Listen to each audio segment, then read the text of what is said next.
All right, pre-show shenanigans, everybody. What's been grinding my gears recently, Everett? So, if at college I don't have a car there, I walk to class. Not driving, don't have any car experiences or anything. I'm about to explain like probably the most minor inconvenience to have like for your car, but an extremely annoying one. Okay. Enough of an inconvenience to point it out for this podcast. Okay. Interesting. I'm So intrigued. recently, I've noticed that when I am driving on my way to work, if my phone turns upside down, the charger will disconnect. So my phone needs to be vertical with the charger like this. My phone needs to be like Upright. this. It needs to Yeah. be upright vertical. So It can't be let's like just side. It say can't be like this. It can't be sideways. no. It has to If be it fully. yeah, like if that thing goes like this is okay. But at full 90-degree angle or worse. I would say past 45 degrees. Done. Okay. You got to get your geometry hats out, guys. If you haven't taken it yet. Like I'm not talking a full on right angle 90-degree twist. I'm not talking that. Just half of that. You get Okay. a little over half of that, then it's gonna stop charging. But more. So what do you do? What do the you music disconnects, or all right, the most recent episode of the Waterboy podcast that I'm re-listening to, or sometimes, I mean, at this point I'm fine, but it happened my first day. The directions came off. You know what happened? You know what's happened to my car lately? So I have a car down here which I drove down. It's a very old car, right? From up in Minnesota? From up in Minnesota. So the other day, my car. That's the accent. My car. Well, no, I'm just doing. I was thinking like Southern for a second. I don't know what the hell I was thinking. My car is very old, and the issue. It has an issue where 2014. Yeah, that thing's seen some shit. Yeah. So the issue with it is the I don't know, what do you call it? What do you call the thing? It's the touch screen, the touch panel in the middle, the control center, control screen, center, whatever. So that thing will randomly disconnect from my Bluetooth. Dashboard? No, it will randomly disconnect from my Bluetooth whenever I hit a pothole or something, and just go to the radio, and the radio starts blaring random Spanish music in terrible connection, and I have to go back to go and connect to my Bluetooth. The issue now is I tapped the screen one time to try and fix it, and the whole screen went out. So now I don't have a rear view camera. I can't change it from the radio. I have no directions. Okay, the only thing that two really intriguing points. The only thing that I get is the beep going on when I'm backing up, but I have to turn all the way around and look out the rear view window in order to see where I'm going besides the beeps, because otherwise, I mean, I'm going to hit something because I'm going in blind. Okay, so first things first. Let's start with the rear view camera. Yeah, it's gone. Everybody, okay, well, you aren't, but now that it's gone, you can even attest to this even more. You essentially solely rely on the rear view camera for 99%. So here's the interesting thing, by the way. So you pretty much are just looking at if you are, I mean, most people unless you're in like a tight parking lot. Most people who are listening to this podcast or watching this podcast are probably able to drive already. For me, when I took my driver's exam in Minnesota when I was 16, there was a requirement, which is apparently not a requirement anymore, but you could not use the rear view camera. And it had to be fully turned off. And if you used it, this is an age specified rule. What did you just say? This is when I'm taking my driver's. This is when I was taking my driver's. Oh, okay. I said it's not a rule anymore, but when I was taking it, it was. You were not able to use the rear view camera. It was completely turned off. If you used it, it was an automatic fail. And if you tap the cones when you're doing a parallel park or back 90 or anything, it's an automatic fail. I'll be honest, I wouldn't even know how to turn the rear view camera off. So you just have to power, like you just can't have it. Like it's an option, just turn it off. It's a button. So when I learned to drive without it. The issue now is I can still back up and be fine. But if I have to parallel park without the rear view camera, I am 120% screwed. I'm hitting the car behind me. Oh, actually, That's what I'm saying. Like, that's where it's actually That's when OP. it is literally required. OP. Yeah. No. You need that shit. I need that. Like, I'm a little annoyed that I can't listen to music unless I have my AirPods in and I look like the idiot driving around with their AirPods in their car. But the biggest issue is literally not having the rear view camera. I get the beeps, but the screen just does not work. I mean, I'll be honest, I don't drive often. I'm not a good parallel parker. I'd say I'd give myself I am a good parallel like a parker, 30%, but I just 40% success rate on my first try. So, I have like I'm not going to but without the rear view camera, it'd be 0 for me. I've got like an 80% success rate in parallel parking, but it is 0 without the rear view camera. Now, correct me if I'm wrong, but in Minnesota, I feel like you have more scenarios where you would need to like parallel park like on the street, because I feel like in LA it's always like pull into a lot. Pull into a lot unless you're in like the middle of Santa Monica and you're just deciding you still you still there are the lots, but if you're like you park deep on the Santa street, Monica, your car will get robbed. So it's up to you. I mean, yeah. That's a bet you're willing that's to fair. take That's if you fair. want. That's fair. That's So, fair. Yeah. But yeah, Preshow Shenanigans. I there was one other thing that you brought up there that really got the juices flowing, but I'm forgetting. My car switching from Bluetooth to the radio. Oh yeah. Yes. Good call. That was how you remember. That was the point. But so I have a neighbor that works at Apple, and that he told me when it comes to your phone, you should only charge it if it's 20% or lower. Oh, so here's the deal. Because I know why this is the case. I'm gonna put some science on everybody here. Little sports science. It's not sports science. This is normal science. Oh, I was just kind of throwing throwback. No, I know. So the thing is, when you charge your battery, every time you plug in your phone, your battery's capacity decreases. Yeah. Like so that's the overall max battery. Your battery health decreases. So the whole thing is, if you're at 90% and you plug your phone in, it's arguably worse than letting your phone get down to 10%, because over time your battery is going to start just crapping itself. You are better off. Like for me now, my battery health is at like 82%. I've had this phone for like 4 or 5 years now. That's good. And that's good. Which is both good and still terrible. For 4 or 5 years. For 4 or 5 years, that's great. But my phone still dies in 4.5, 5 hours. No, still not ideal. But for having it for that long, it is pretty good. I'll give this thing. My phone got ran over by a car too, by the way. Well, also Everett not included, that 80%. They're taking that 80% based off the release date of that phone. No, you know that every year with the new iOS update, they're models, they'll killing just your decrease the battery. So realistically, it's probably 40% of original. Probably. Of like day one out of the box, what it used to be. It honestly amazes me when you get a new phone.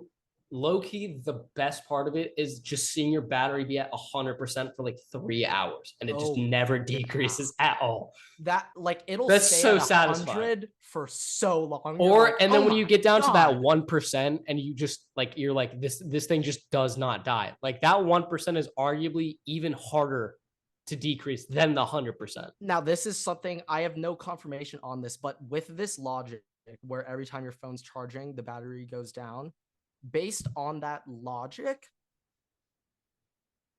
would you actually want to start charging it the second it hits 20%, so you'll be charging it for less time? Do you get what I'm saying? I mean, to each their own. It's probably doesn't at that point. At that point, it probably doesn't matter much. Yeah, I mean, I don't know. This is a little too much. I am one of the kind of people that literally right after my phone dips down from 100%, it goes on low power mode. Like it's at 95, it's in low power mode. Mine's like typically low power mode all the time. Yeah, that's the only way that my phone does not immediately just die. What is going on, everybody? Welcome back to another episode of the Waterboy Podcast. Today it is episode 130 on the dot. And the sports world is extremely boring right now, with the MLB being the only sport on. But Everett, the NHL draft is currently on. Everett and we have been talking about this for weeks, for months. Probably the best sporting day of the year, the NHL draft. We're so pumped to see who the Minnesota Wild and the LA Kings can pick up. So yeah. Arguably more entertaining than the NBA draft. I would say I I mean, I don't know how long the NHL draft is, but I have no I idea. know it's longer than 2 rounds. So yes, It's more a pretty entertaining. deep draft. I'm pretty sure it's Now, like if the the MLB. now forget league business wide or thinking, let's think fan perspective. I really hope the NHL draft is in one day, the whole thing. I'm going to check that right now. And if it is, then they have the best draft in terms of a fan experience. So as like a GM, by the way, Terrifying. Oh my God. Today's terrible. the worst. That's the worst shit. I think the worst That's the worst day in sports the for worst any GM the worst in American day sports NHL drafting. the worst. Well, I think the NFL draft actually low key like GM should kind of like probably like they're but just stressed. on a 1 day basis. They're probably stressed, but I think they're probably more relieved on that day because you're just waiting than like free agency when you're like fighting other people. But okay. What I was going to say is I think the worst day of any GM's life per year is MLB GMs on the MLB draft day because there's so many rounds. Like yeah, and it's not so terrible because you're at that point. At that point, you don't even really care who's just there. It's the fact that you have to be in the office for so long. Yeah, no, that and it's just like you're betting on just such long shots that, I mean, on average, if they're great, you will see them playing for your major league team in like 4 years. So like you're taking just literal moonshots on just kids. Like the MLB draft is nuts. I mean, to be fair, it is hilarious that the A's did draft Kyler Murray first overall in like 2016, like made the playoffs like twice after that. That's hilarious. I think the A's might like they get some wins here and there. They still made the playoffs more than Kyler Murray has in the NFL. So score one for the A's. All right. They at least did that right. You know what? Maybe we can embrace this debate. Who's got a better future, the A's or the Cardinals? Like, I don't think there's a right answer. I don't think that you can answer that question. At least with the A's, it's like you're going to Vegas. You know, there might be something cool there. Yeah, that or half your team gets suspended or for gambling. Well, maybe the MLB. Well, Pete Rose, no, they definitely don't let gambling happen there. But yeah, I mean, Vegas. Okay, here let me ask you this question: are we talking about the A's if they do not trade players, or are we just saying the A's how they are? How the A's operate. I don't know. Because if the MLB if they go to Vegas and have money, will they just start keeping their players? I don't know. If the MLB bans the A's from trading players, the MLB bans the A's from trading players, they have a brighter future than the Cardinals. That's the stipulation. If not, I think they're an even playing field. They're both terrible. The thing about the A's is like they do develop players. No, they develop players so well. And then they just sell them for nothing. Well, they get good returns, but then they sell the same players. Good, they sell it. It's a constant cycle. Like that's they sell them for bags of peanuts and water coolers. I mean, like, to be honest, that's why I'm extremely impressed by their playoff appearances because they're not paying anyone. Like if there were to be their prospects, if there were to be an NFL version of the A's, it is the Cardinals. The paying for having to pay for meals in your own team's like facilities, losing all of your great players. Keep in mind that I think any Cardinals, like we gotta take a deep dive. Like maybe we save this for next week, but we gotta look into some Cardinals players that might have like gotten overweight or something because it's not their fault. No, like we could actually go back and look. Like now, keep in mind, by the way, the Cardinals at one point, I don't know if they're at the same time, but they had Calais Campbell. They had Hassan Reddick. They had Byron Murphy, Budda Baker, J.J. Watt. Chandler Jones, too. Chandler Jones was there. They had Tyrann Mathieu, Larry Fitzgerald, DeAndre Hopkins. Patrick Peterson. And they've done nothing. David Johnson. Oh, the GOAT 2016. One of the trivia questions in 15 years when people are like Carson Palmer, USC legend. Wait, real quick, we're not going to look this up. Josh Rosen. And I'm not going to confirm this or fact check it, but I'm pretty sure that the Cam Newton Panthers beat the Carson Palmer Cardinals. Yeah, like, it was 49-0. It was Carson Palmer's like championship comeback game. season on the Cardinals because people forget that 56-7. people forget that Carson Palmer was high key one of the most stable quarterbacks on the Cardinals in the entire league. I mean, he also has a hilarious story of like, I mean, back then the NFL, like the draft shit, like they weren't so up with the like whole draft show thing. So like Carson Palmer signed with the Bengals like a week before the draft. Like he knew he was going number 1. No, yeah. And he was not good on the Bengals. Okay, real quick. But that's the Bengals. I know you were talking about the NFL, and we can get to that in a little bit. But just when we were going over the MLB, I had one embrace debate question. Well, I mean, you brought up gambling NFL, kind of on topic, but yeah. Yeah, right. But okay, so this is an embrace debate. Oh, Christ, it's 4-0 Rockies. Continue. I'll give a little context here. Last night, as I'm sure most people are aware, 2 nights ago when you're listening to this, you're listening it on the 29th. But Shohei Ohtani, 3 for 3, 2 home runs, 2 RBIs, and 1 walk.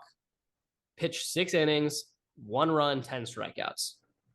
Yep. I saw this tweet earlier today, and this was the question. Is Shohei Ohtani the greatest baseball player of all time already? Okay, real quick. If we're talking just greatest baseball player, baseball player, like we're not talking like just baseball, just pure baseball player, I would say yes, and I would say it's also not even close. No one can do the shit he does. He's a top 3 hitter in baseball. Restate all of that. You got a little cutout. Restate all of that. Okay. Shohei Ohtani. Yeah, I would say he's pound for pound the greatest baseball player of all time. Okay, he's a top 10 pitcher in the game right now, and he's a top 3 hitter in the game. So top 3 in hitting and top 10 in pitching. So now let me ask you this. No. Yes. Let me ask you this. For the greatest overall player. He might get in $1 billion contract. So for the greatest. He might get in $1 billion contract. For the greatest overall player in the entirety, including accolades and everything, what more does Shohei need to do to be that number 1 greatest player of all time? Because honestly, I think this is 3. I'm not going to lie. I honestly think that you just need to get rings. I honestly think that with what he has already done, with how like him being so good and being the only 2-way player to do what he's ever done. Well, Babe Ruth was actually pitching against plumbers and he did for like 2 years. I honestly think he probably just needs one pennant. One pennant? One World Series pennant. Well, a pennant is you make the World Series. World Series title. Sorry. World Series title. Yeah. I think that one for him is, I think that he is the only player in any sports where having one championship win is enough to automatically make him, not automatically, but to make him in the debate for greatest baseball player ever across the board for accolades and everything else. Because he has the MVPs. If he got a Cy Young, lock it up. Maybe. I would say, well, real quick, let me just look at his just all-time life achievements right now. He's got an MVP already. That's big. He could get one again this year. He's on track to do it. He's going to second one. He's going to get it. I think he's I'm pretty sure I saw this on Twitter. Everett right now. I think it's Shohei Ohtani -700 MVP. Yeah, it's been going down every day. Plus 650. It's been going down every day. It was minus 300 last week, minus 500 like 2-3 days ago. Today it's been minus 750. Yeah, all MLB teams, I'm going to be honest, I didn't even know they gave out all MLB teams. But 3-time All-Star, AL MVP, Rookie of the Year, only 1 Silver Slugger. I feel like he probably should have more than that, but whatever. Actually, I'll be honest, just based off reading what he has right now, yeah, he's got to do some more stuff. Got to do some more stuff. So what do you think, bare minimum, what do you think that he needs? So just I'm going to just make some quick little assumptions on the non-World Series things. I think he'll end with like 4 or 5 MVPs. All-Stars, he'll make it every single year of his career. So let's say he's good until 36. Like, keep in mind, he can DH. He'll DH. No.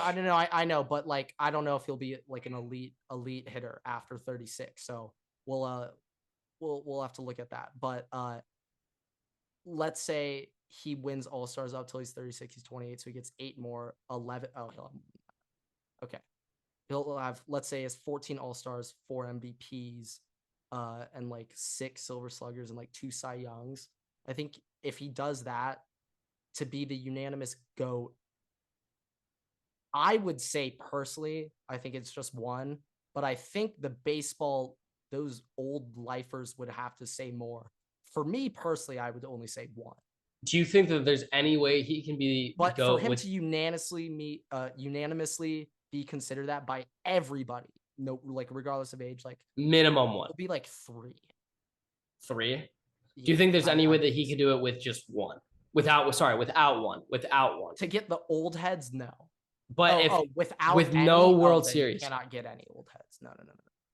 I'd still say so. I think he is right now, today. But to get the baseball world, which is like the most like protective community they are, but also to be fair, the MLB fan base have consensusly it sucks. But to be fair, consensusly everybody's been like, Shohei Ohtani is a completely different breed. We have never seen this before, and he is doing things that I agree nobody will ever do. So he is changing the way the game is played. Okay, so before we head into another segment here, you do have a prepared list of MLB player rankings or something of the sort. Yep. Not gonna lie, I just checked one of them. One of the players, I actually put 2 AL players. So you know what? There is a slight chance I may have got some of these wrong. But I mean, if we need to delay it, we can delay it. It's water boys. It's water boy stuff, boys. But okay. Best starting 9s, best NL and AL starting 9s of the month of June. Maybe a little new series. We'll see how this does. This is a baseball top 10, top 9, I guess. But technically top 18. Yes. Yeah. I get, baseball is a weird sport where there's so many games and stats where you actually can break it up into NL and AL rankings, and there is enough data to like, you get what I'm saying. Baseball, there's the one thing I like about it is that there is way too many numbers and like data points of at bats and stuff. But okay. This is the best NL starting 9 of June. JT Realmuto, Christian Walker, Luis Arias, Nolan Arenado, Francisco Lindor, don't know how that one happened, Eddie Rosario, Joey Wiemer, also in contention for greatest name in the MLB, Fernando Tatis, and Marcelo Zuna. So those are the NL best. Is this 10 to 1 or 9 to 1 or 1 to 9? By position. So catcher, first base, second base, third base, shortstop, left field, center field, right field. For my sake and for people who are not I'll MLB fill you heads, in on this. To be honest, let me make those. Okay. Let me make those. Okay. But moving on to the AL now. Jonah Heim, probably pronounced that wrong. Jonah Heim, safety. Josh Naylor, Brandon Drury, Gunnar Henderson, Bo Bichette, Austin Hayes, Luis Robert, Teoscar Hernandez, and Shohei Ohtani. 13 home runs this month, Everett. Shohei Ohtani hit 13 home runs this month. Yesterday, disgusting. In a start, I think he had 10 strikeouts through 6 innings. 10, and he hit 2 home runs in the game in his start. Keep in mind, pitching. They won 4. They scored 4 total runs. He scored half of their runs. Half of them. Oh, they were both solo shot home runs? He had 2 RBIs. I'm pretty sure. I'll double check. Then wow, that's pathetic. That's embarrassing. Yeah, 2 home runs, 2 RBIs, 1 walk, 1 earned run, 10 strikeouts, 6 innings pitched. Hey, but I mean the Angels right now. I mean, all I'm saying, Everett, we were Dude, complaining about the he's on Dodgers. his At least we're 60. not the Houston He's on the Astros right now. 64. He's on his 64th RBI of the season right now. Yeah, we're about to hit halfway through. He's on pace for 130. That's disgusting. It's just maybe a little more. disgusting. That's absurd. That's absurd. It's Ohtani stuff. Yeah. Okay. What do we want this year, next year are like his primes. Like next year is going to be his first year after his contract, and that's going to be the best year of his career. Or it's this one. Or it's this. I think it's going to be watching it right now. So psychologically speaking, this is something that I have learned just through taking classes and stuff. Players perform their greatest overall in a contract year. Yeah. I think it all makes sense. And then after they get paid, they typically have a downturn in performance on average. And that's like psychologically proven. Big name baseball player that has signed massive contracts. No, and this is across all sports, by the way.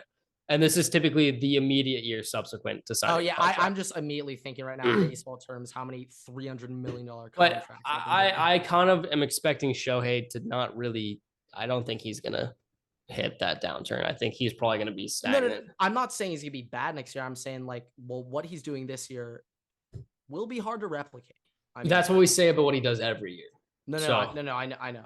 I know. And he'll do it in a Dodger uniform, even better. So yeah, there's a lot of things to look at, keep our eyes on here. But in terms of the little top list, the one name on here that also kind of stuck out to me, and I didn't actually have them in the list, but they were extremely good. Let me pull this up. This is bad. Corbin Carroll on the Arizona Diamondbacks, Everett. This is a name to watch out for. So this guy, the Diamondbacks, they technically had him locked up and he wouldn't hit free agency till what year is it? 23 till 2029, 2030. They signed him to a 10-year, $130 million contract going into the season. This is his rookie year, but they signed him to that long-term deal. So they'll just have him wrapped up. And the way he's playing right now, he is already outperforming the contract he's making right now. So Corbin Carroll this month, Everett, 1,000 OPS, 7 stolen bases, 8 home runs, 7 doubles. So he's a big on base guy, not a really big power hitter. No, 8 home runs. I guess second in the MLB this month. Yeah, I guess I'm thinking in context of what Shohei's doing. Remember, he doesn't count. Yeah.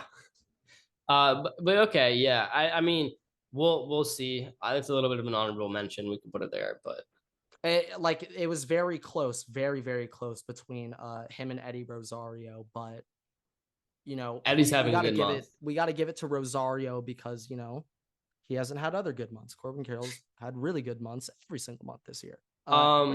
Okay, so do we want to do NFL right now, or a little bit of college football and with NFL? What are we feeling? We could end with NFL. Okay. Do some college football. I actually don't have any college football today. Would you guys believe it or not? Well, you have one thing. Oh, yeah. Well, yeah. Or you know what? We can be honest here. So we'll put it this way. Grant has a list of his top 10 Heisman candidates. If you want that, we're just going to do it this way. If you want to go and watch that, go to our TikTok channel, subscribe, follow it, or you can do it on YouTube. Subscribe, follow it, and then watch it. Top 10 Heisman candidates. Go comment, come back here, comment what you think. And if you want us to debate it on an episode, comment, come back. We'll do it next episode. Yeah. There we go. Okay, so the one thing that I do have something for college football. Obviously, we've been kind of following the whole situation with the NCAA game for EA Sports, and today, the Brandar Group filed a restraining order, a TRO against EA Sports. So essentially, they are not allowed. They can't publish it while if a restraining order is in effect. And if this goes through, if the restraining order goes through, there's a possibility that EA Sports could be delayed in total. The one thing that I would just like to say is, if the restraining order goes through, EA Sports will just drop all player likenesses. They will remove it from the game. It'll go back to how it was before with no player likenesses, and people will probably just have to make the classes that you will download. The So thing though is like, even if they do that, like that's not like the end of the world. Like, no, it's not at all. I would so much rather have the game and have to Yeah. download a class than not have the game at all, because like people have been remaking class for years on NCAA. no, and people 100%, somebody I guarantee you Fans would rather spend 10 hours We'll probably making also that. rate the players better than EA too. Like, and look, the bigger thing too is, I just want face scans. I'll be honest. no, I agree with that. But look, EA Sports does not care if they have to use player likenesses or not. One way or the other, the game's going to come out. So honestly, these groups, these sports agencies filing TROs, trying to get money for their players, is hurting the entirety of the sport for every player. Like, what they think they're doing for the benefit of their clients, of their at the end of the day, of their like, players, it is harming. It's going to come out one way or the other. So they're just hurting not only their clients, their firm, but the entirety of college football by doing this. I can understand long term. I can see this game making a lot of money, and then we can start talking. But for year one, let's just do a 1-year deal, guys. Yeah, and look, if this is massively successful, then you can in turn, and you can use that to argue for a better contract for all these players. But you're getting $500 for something that they don't even have to do. Now, obviously, if schools start to back out, then that's a whole different issue, because then you don't have the venues and anything to use in the game. As of right now, I think Notre Dame's the only suspect who's and I mean, they don't really care. But let's actually. I mean, I want them to accept, and then EA's like, you are not. You're like, nah. But look. EA Sports does not care if they have to remove. Michigan get along. EA Sports does not care if they have to remove players from the game, remove player likenesses from the game to make it published. So if these firms really have the best interests of their clients at heart, they shouldn't be filing this, because it's only hurting them. Everett, but the whole thing is, all these firms are doing it because they want part of the money. They want to cut, and they're trying to get more money for themselves.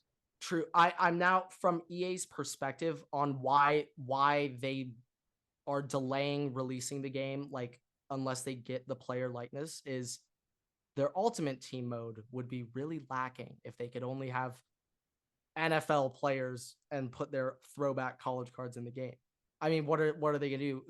Gold card, QB 14, QB 13. No, obviously, a whole entire game mode kind of relies on them, because I forgot they had Ultimate Team. A whole game mode, only thing they're a whole game mode requires that. But let's be honest. Let's be honest here. Obviously, I know people. That's not what we're here to play. People with FIFA, Ultimate Team is FIFA's number one thing. That is FIFA. All right.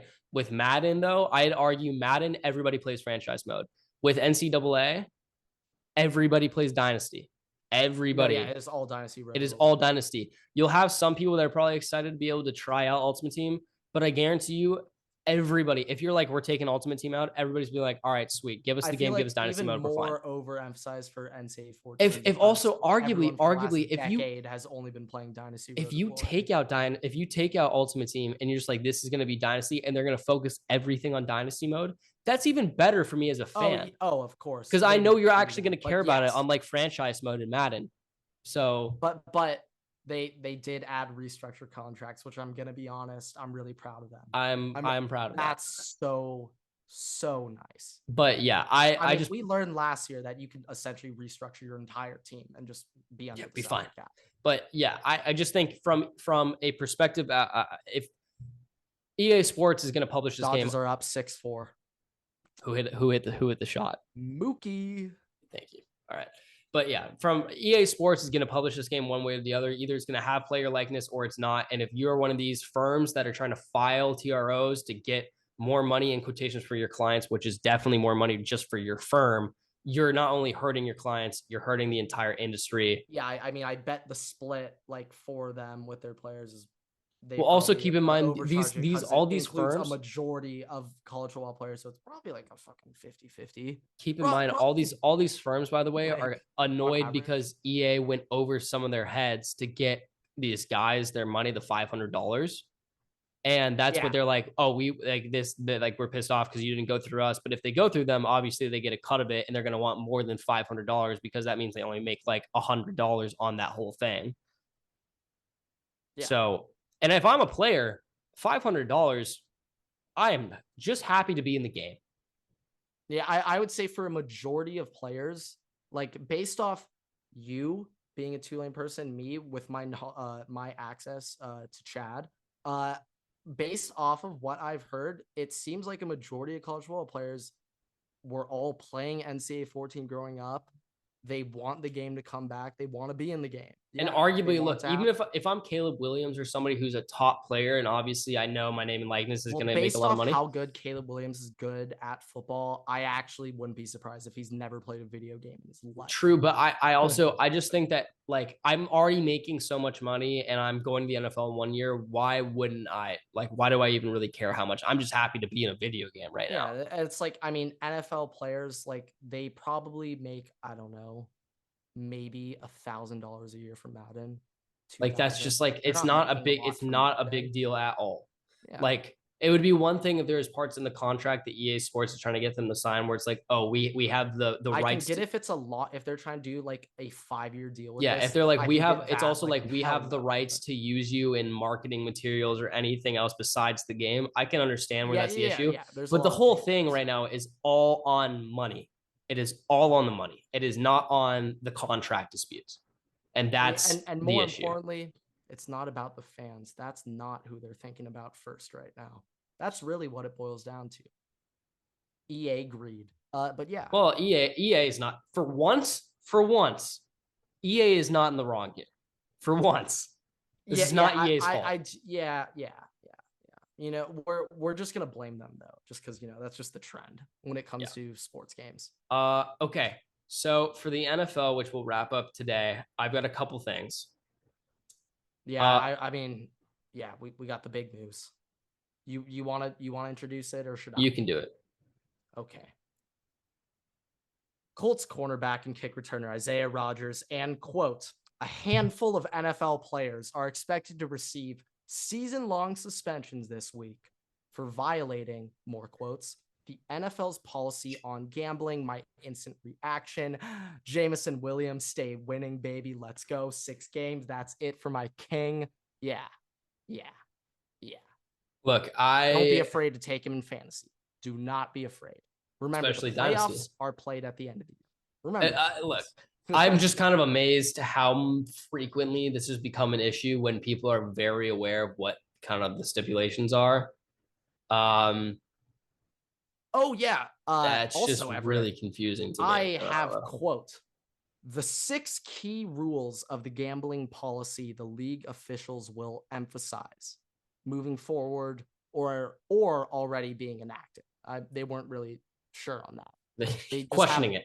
They just have will emphasize, which kind of implies that they're going to start doing this and they haven't been doing it already. But number 1, don't bet on the NFL. Pretty simple. Pretty easy. Number 2, don't gamble at your team facility, Jameson, while traveling for a road game or staying at a team hotel. So while you're at work. Yes. While you're at work. Anything work related, even if it's considered relaxed time, if you are representing your NFL franchise, no betting. Number 3, don't have someone bet for you. Fair enough. Pretty simple. Number 4, and to be honest, surprised they waited for this next one to be number 4. I feel like this arguably should have been number 1. Don't share team inside information. Yeah, that's number 4. The thing that is the most illegal out of all of this. I mean, to be honest, the biggest problem are players telling it to a mass amount of people. No, and yeah, but books. I mean, and if you screw the books, if you start screwing Vegas over, good luck. The mob's coming for that ass. Al Capone will come out of the grave and find you himself. Okay, there's no messing with the mob. All right, no messing with them. That's a good clip. But that's number 4. Number 5, don't enter a sports book during the NFL playing season. Key words during the NFL playing season. But also entering. If you have already entered in the offseason, then you're fine for the season. Now, Everett, that is a loophole that we should really look at more. Oh my goodness. So NFL playing season, preseason doesn't count, right? No, it does count. That's when the season starts. You count playing season when you start playing other teams. I guess OTAs, off season, like right after like free agency, all that stuff. OTs count. OTAs, does that count? I don't know. It's optional training, so I don't think it counts. I would say until mandatory training camp, 6 a.m.s begin. Yeah, I agree. I would say that's probably the way it is. But that's number 5. Key words during the NFL playing season, whatever the hell that means. And number 6, don't play daily fantasy football. What do they mean by daily fantasy football? Daily fantasy football. You heard it. Is that just normal fantasy football? Like I don't know, Everett. I don't know. Now I'm guessing if they're talking like one a day, like prop bets, essentially. Okay. I'm guessing on if they're talking normal, picks, fantasy football, prize picks, like on that. If they're talking like normal fantasy football, arguably like that just blows. Because if it's me, if I'm an NFL player, I know Jared Goff has a fantasy league he's been in since he was like 14 with his friends. That he still has been doing to the NFL. For you. Do I have news for you? Now, this I'm not entirely sure about when or if this is enacted, but I have heard this multiple times in the last like 24 hours. I heard NFL players are now only allowed to play in fantasy football leagues for a maximum money buy-in of $250. Anything more violates league gambling policy. $250 is enough.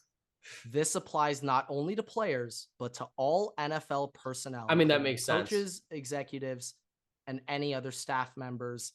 Thank God it doesn't include like vendors or stuff. That should be illegal. But yeah, maximum buy-in $250 each. I mean, that's seems fine to me. I was saying, like, I don't know this exactly, but I think like I'm not sure if any NFL players are in it, but I know Mike Trout has a fantasy league. The Dodgers have a fantasy league too. The buy-in is like $2,000. Yeah, but it's one thing if you're in another sport. Also, if they banned you from fantasy football, is the best fantasy sport of all time, hands down. Yeah. So imagine you're in the NFL and you get banned from that, but everybody else can play it. That would kind of suck if your backup was fantasy. It sucks if you're a backup quarterback. Like, damn, dude, what the hell am I gonna do all week? You know they got themselves riding the bench just in case that one fateful day comes through. I mean, and also like there are some rich backups. Like Blaine Gabbert is rolling deep. Like I mean, let's be honest. Flacco now is rolling deep. I mean, Joe Flacco, to be fair, though, wasn't a backup. No, I know, but I'm saying. Well, no, they could, but also let's put it this way. You are correct. I don't think if it's me, like I think $250 is more than enough for a pot for fantasy football. But as a general note, no, it's just hilarious. Yeah, $250 max buy-in. Was that all 7 or were we one short? Oh, there was only 6. The last thing 6. I'm not sure. That's not in the official 6 key rules of the gambling policy. So okay. Yeah, I mean, it's pretty self-explanatory. My favorite is the inside information at 4. The thing that's the most illegal. The thing that the mob will literally come after you for if you take down the books in Vegas. That sounds like don't mess with the mob. Okay, mess with them. I have 2 or 3 things left. First thing, I have a full list of head referees' full-time jobs in the NFL to go through. Okay, yeah, yes. I think this is necessary. Yes. All right. So I'm just gonna say we're probably only gonna recognize like 2 names on this list, if that. No, if anything, just start listing their occupations. I'm just gonna say all the occupations, right? And we'll go from there. Yeah, it really does. Their names don't. Let's be honest, their name doesn't. I don't care about the names. Yeah. We have a nonprofit CEO, a software quality assurance manager, an attorney, a sales manager, a chief of building official, a tax manager, an aerospace software engineer, financial advisor, sales representative, insurance agent, high school administrator, and basketball coach. I like that. That's kind of funny. A sales manager, a college my professor, somebody who just works in finance, it's non-specific, another attorney, a CPA, and an athletic director. Athletic director of a high school? Non-specific, just athletic director. Once again, okay. You know what? Hey, less is more, you know. It gives us more content, giving us less details, to be honest. But I think it's a healthy amount of like salesmen, like people in finance, like accounting, tax work. But also keep in mind, like these guys overall make very low key, probably are watching football and paying attention to it like the most. They make a lot of money too, though. They make not just the NFL, but as their actual jobs, they typically a lot of them make a lot of money. Well, maybe not the unspecified one, but yes. Maybe not them. Maybe not the high school. We know, he might be the janitor for maybe not the high school basketball coach and administrator. I don't know about that one. I feel like, I don't know, we might be surprised. Maybe that guy's actually been on tenure for a while, and he's maybe that's Ed Ockley. Like who knows? Who knows? I don't know about that. The big question that is posed though that came with this is just that the NFL needs to. Sorry. Breaking news. The referee that was the basketball coach and high school administrator is now the co-superintendent. No longer a administrator or basketball coach. He's been promoted. So co-superintendent of like what, the like review booth, like what? No, the co-superintendent refs? Of like the call of the high school, like. Oh, I thought we were talking an NFL promotion. No. I thought you were saying like breaking news. We have a new like face to point at who is the target for bad calls in the NFL. No. That's what the breaking. Okay. No. Okay. Well, in that case, damn. Congrats, bro. Congrats. Yeah. The other thing is just that refs, let's be honest, we've had this argument more than once, so we don't really need to talk about them. But the NFL needs full-time refs. They can't have guys who are just, this is their second job. Yeah, because that adds with everybody. Money. They can. Yeah. Come on. At least, an equivalent. Well, one thing I do think about is like, what do refs or umps do out of season? Just their normal job, back to normal, like. Well, yeah, but also with the NFL, depending on the sport, it could be a long period of time. If you're in the NFL, right, then you still have work the NFL's to do. Different. That's the thing. Even in basketball, NFL runs the world. They have even in basketball, like you have guys. Obviously, most of them go to their basketball second job. Actually pretty long, actually. But they make NFL overall is kind of like the shortest season per like what you can work, arguably, because in the NBA you work so many different games and then you have the finals and everything. But how much money once a week? Yeah, how much money refs, one, get paid in general, and then two, get paid to make the playoffs and the Super Bowl is astounding, where you don't really need to work the rest of the year. And on top of that, if you are full-time, then you're going to spend the rest of the offseason working on actually paying attention to what you blew, how to fix things. And like hopefully they already do this, but like during the week in season, like they should honestly review their calls and like. Yeah, they should be watching film. They should be forced, like literally though, like. I hate to say it, but if you want to get better at anything football related, you got to watch film. So the refs should do it too. I mean, yeah. Other thing I had before we end with our lists, especially for the day. Any ref that's involved in a Chargers-Chiefs game, you guys, or anybody who's involved in letting the Commanders score a free touchdown by taking out the Vikings player. That was honestly. I will truly never forget that for the rest of my life. I don't think I've ever been more pissed off. It's such like a meaningless overall at the end of the day, like a meaningless play overall, but I will never forget it. If we lost that game, I swear to God, I would have shown up with pitchforks and a torch. Yeah, we would have gone to, where's NFL headquarters? Is it in Connecticut? No, it's in New York. New York? Oh, yeah. Well, we would have gone, but yeah. Okay. Last thing before we get into our list, this was a published, supported list by ESPN. Obviously, okay. This is a show that's getting canceled anyways, so now it adds up why it's getting canceled. It's Max Kellerman, Keyshawn Johnson, and whoever else's show. This was this week. top 5 wide We receivers stand in the Keyshawn, NFL. by the way, we stand Keyshawn, but go on. Not after this. Okay. Not after this. I'm gonna preface this. His nephew's Michael Thomas, so when he's about to put him at number 1, like, Oh no. is Michael Thomas on the list? No. Oh God! What? Oh, really? Just I mean, wait. This is if I was Michael Thomas. This now, is Keyshawn. This is Keyshawn Johnson's list. He gets a okay. pass to put Michael This Thomas is one, but this is Keyshawn Johnson's list. 1 to 5. Tyreek Hill, Devontae, Jamar Chase, Stephon Diggs, AJ Brown. 1 to 5. Now, do you know anybody missing here? Yeah, no, I know. You notice that? No, that's hilarious. The thing is, this is a dead serious list by a guy who is he's losing his job, but by somebody who is touted to be an NFL expert, a former wide receiver. Very good one too. This is beyond legend, by the way. Beyond blasphemy. This is might be one of the most idiotic takes I have seen from anybody in the media, and that includes Skip Bayless. Does that also include Anthony Treesh and PFF? Yes. Mike? Okay.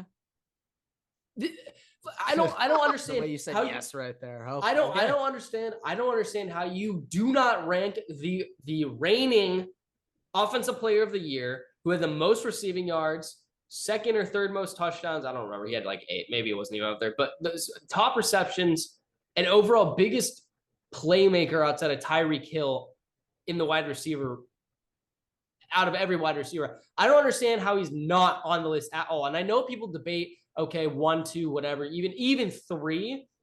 And arguably I'm biased. And I think that anybody who does not have Justin Jefferson as the number 1 wide receiver just really does not know what they're talking about at all. Does not pay attention to football enough to actually understand how it works. You have some biased things in there sometimes with Kirk Cousins, but the Justin Jefferson one, there's no debate. Like for me, there is no debate. Marvin Harrison's the best receiver in college football. There are some things that, we aren't annoying fans by saying it. I just think that, okay, one is disrespectful to not have Justin Jefferson at minimum in the top 3. It's at minimum. It is one, but at minimum. At minimum, top 3, but to not have him in your top 5 and to have AJ Brown. No. Look, to be honest, not having in the top 5 means he's directly calling him out. Like I'm not saying Jamar Chase is a bad wide receiver, but let's be honest, Justin Jefferson is a better wide receiver than Jamar Chase, is a better wide receiver than Stephon Diggs, and Stephon is my boy, and you know that. So it legitimately infuriates. It infuriates me as a fan, and I'm Justin Jefferson, and I'm sure Justin Jefferson just sees it and kind of laughs it off.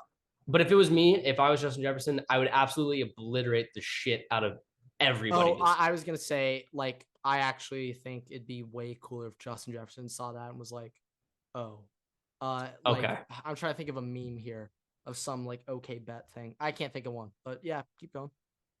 I mean, that's literally. I don't have many more comments. Like, it's just it is beyond me how some people can be so stupid when making these kind of things. And obviously, I've had my own moments where I have ranked people in ways that are not indicative of how some players actually like are, and I take responsibility for that. I own up to that. I own up to that when it happens. But hey, to have on me, guys. That one's on have me. A consensus. Right, it has never been a consensus number 1 player in an entire category that's gotten done like this. That's like putting Patrick Mahomes outside the top 5. That is basically what this is doing to the wide receiver. To a degree, yes. Yeah. I mean, you know my opinion on Patrick Mahomes. But yes. So that's my little rant. All right. We'll wrap it up with this list today. Top 10 players under 25 in the NFL. We'll go 10 to 1. We'll get your comments on it on one of the episode. Here we go. Jalen Waddle, Creed Humphrey, Trevor Lawrence, CeeDee Lamb, Tristan Wirfs, Patrick Surtain, Sauce Gardner, Jamar Chase, Micah Parsons, and Justin Jefferson. Yeah, Creed Humphrey, get out of there. Patrick, you know Surtain, who Creed Humphrey is, right? Yeah, I know him damn well. Yeah, He's I'm now realizing you're just talking about people in the AFC West. Okay. yeah. Yeah, I didn't pick up that first. All right. We're good. We're good. Okay. All right. All right. All right.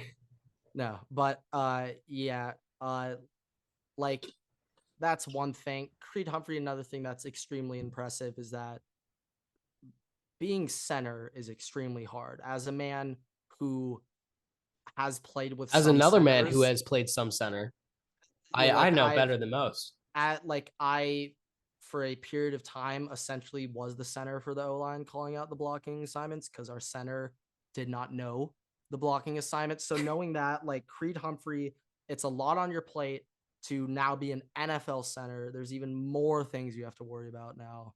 It probably becomes 10 times even more complex. So that's very hard to come in and dominate. But to be honest, all those other positions are more valuable at the end of the day. No, So they are, but also what Creed Humphrey has done in this time being in the NFL is something that we all can acknowledge as I mean, to be honest, like I elite. like Creed Humphrey is like I would say maybe even better than Jason Kelsey because he's just like younger and more in shape. I think that But that's like fair. I think that Jason that's Kelsey's fair. obviously way smart. Like Jason because of Kelsey. that, like Here's the thing with Jason Kelsey. Okay, Jason Kelsey. I think at this point in his career is did not not. know you had a massive opinion on this, but okay. Well, no, it's something that like I've thought about before. But Jason Kelsey at this point in his career, I don't think is one of those by overall like abilities and just what he's got physically left. I don't think that he's like that number one player. But the reason why he's considered the best center in the game is because of how long he's been in the NFL, because of how well he still performs, because of how cerebral he is and how well he can think through everything. No, yeah, I like that's just like one thing I like. It's like center is very, very hard. Yeah, Center, you have a lot on your plate. Like Jason pre-snap, you got a Kelsey. lot to do. Jason Kelsey's, I mean, he's still a big guy. He's got muscle. He can still move people around, but the athleticism that he kind of once had, and he's still athletic, No, but obviously as he's gotten older, he's not able to do as much. And I think he's gained the ability of just knowledge for football, and that is kind of where the trade off has been, and that's how you really have an elite center.